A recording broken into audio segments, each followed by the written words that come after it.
This is the JTV Caribbean News. I am Sean Rose. The new Antigua Labour Party government has launched investigations to determine whether there was malfeasance in public office under the former Baldwin Spencer administration. Chief of Staff Lionel Max Hurst announced Friday that forensic investigations will be launched into a number of programs and initiatives undertaken by the former United Progressive Party, the UPP government. Hurst, speaking on ZDK Radio, said a special team has been commissioned to investigate the Wadali Power Plant, the Transport Board, the Board of Education, the St. John's Development Corporation, the sale of Crown lands, Public Works, and the operation of Antigua's embassies in Cuba and New York, among others. These wrongdoings were major talking points during the recent election campaign. The Caribbean Catastrophe Risk Insurance Facility, CCRIF, says it is now providing excess rainfall insurance coverage to 8 Caribbean countries as the region continues to take precautions against possible damage caused by storms and hurricanes. The 8 Caribbean countries are Anguilla, Haiti, Barbados, Dominica, Grenada, St. Kitts and Nevis, St. Vincent and the Grenadines, and St. Lucia. Caribbean Catastrophe Risk Insurance Facility is a not-for-profit risk pooling facility owned and operated by Caribbean governments. It is designed to limit the financial impact of catastrophic hurricanes and earthquakes to Caribbean governments by quickly providing short-term liquidity when a parametric insurance policy is triggered.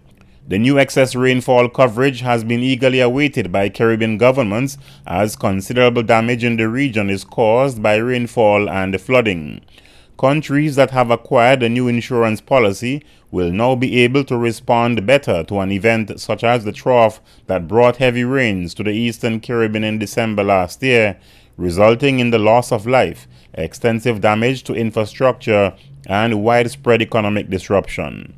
Almost every hurricane season, Caribbean countries suffer millions of dollars in losses as a result of the destruction caused by the storms.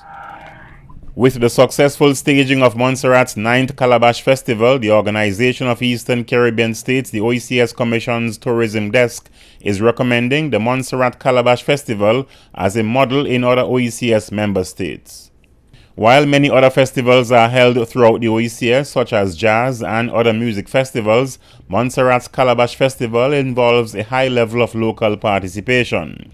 Visitors were really given an opportunity to engage in what is really authentic, what is unique about Montserrat. You had the masquerade doing their thing. You also had the local string band performing at the Calabash Festival. You also had the vendors demonstrating what the indigenous cuisine of Montserrat is. There was the dukana, the goat water, etc. So what we really liked about this event was that it provided the opportunity for the Montserrat community to showcase what is unique and authentic about Montserrat. And so it gave the visitors as well as the locals the opportunity to interact and to socialize and to engage in enriching, engaging and educational experiences where they could learn about the local culture. Chief organizer of the Montserrat Calabash Festival, Florence Griffith, said support by the OECS Commission's Tourism Desk has boosted the level of interest and support for the Calabash Festival. Montserrat received support from the OECS Commission after participating in the OECS's National Consultation on Community-Based Tourism to assist member states in developing niche tourism products. The Montserrat Calabash Festival is designed to promote the local art and craft industry by producing various products made from and/or incorporating the calabash fruit. The Calabash Festival takes place in July as a way of turning around what is traditionally known as a slow summer period for tourism.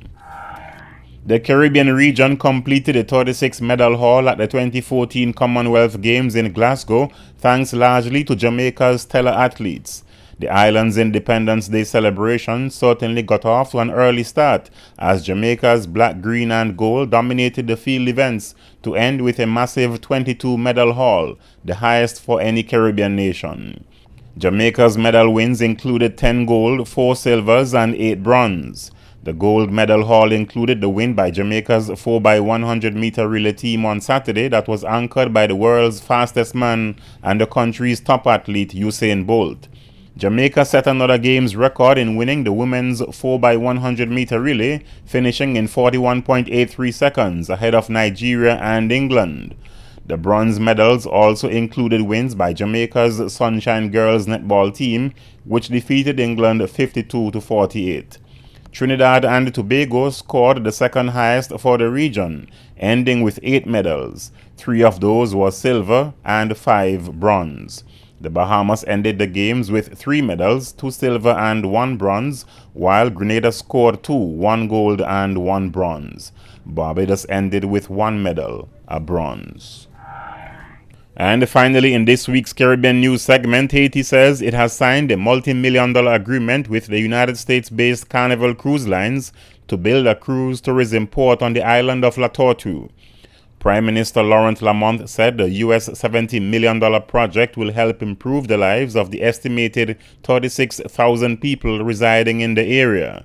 Figures released by the Caribbean Tourism Organization, the CTO, show that Haiti recorded a 20% increase in tourist arrivals last year. The La Tortue project is described as the second largest cruise tourism investment in Haiti and will provide employment directly or indirectly for nearly 1,000 people. For the JTV Caribbean News, Sean Rose. And coming up next on JTV News. Minister Walwyn reminds Virgin Islands that freedom comes with significant responsibilities. Virgin Gorda Fishermen's Cooperative's summer program aims to form closer bonds among families and the community.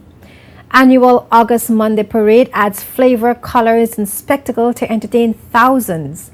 And Janae Jean-Louis reigns as Miss BVI 2014.